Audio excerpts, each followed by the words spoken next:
এটা কি এই গ্রহের বাসিন্দা? হ্যাঁ, তবে এটা মানুষ নয়।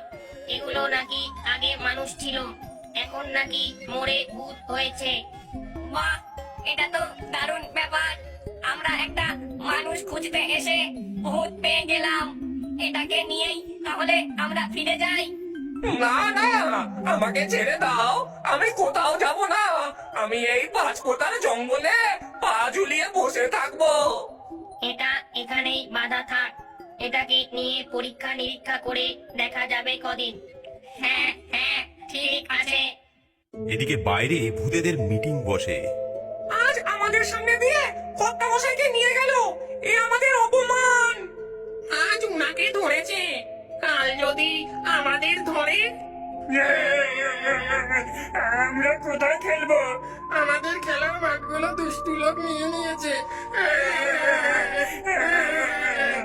চিন্তা নেই, আমরা কিছু একটা ব্যবস্থা করবই। তখন কিছু বোঝার আগেই আচমকা কর্তা মশাইকে ধরে নিয়ে গেল। হ্যাঁ, ওনাকে আমরা উদ্ধার করবই।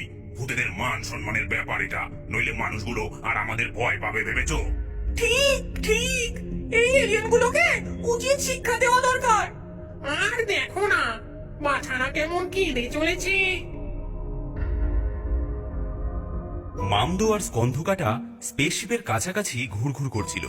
কর্তা ঠাকুরকে মেরে ফেলবে না তো? তোর যেমন বুদ্ধি, তিনি তো আগে থেকেই মরে আছেন, তো আবার মরবেন কি করে? এলিয়েনদের বিশ্বাস নেই, এখন ওনাকে বাঁচাবো কিভাবে তাই বল। চল আমরাও ওই যানটার ভেতরে ঢুকি, দেখি ওরা কি করছে।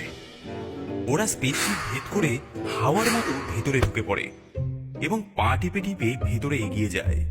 খুব আস্তে আস্তে আয়,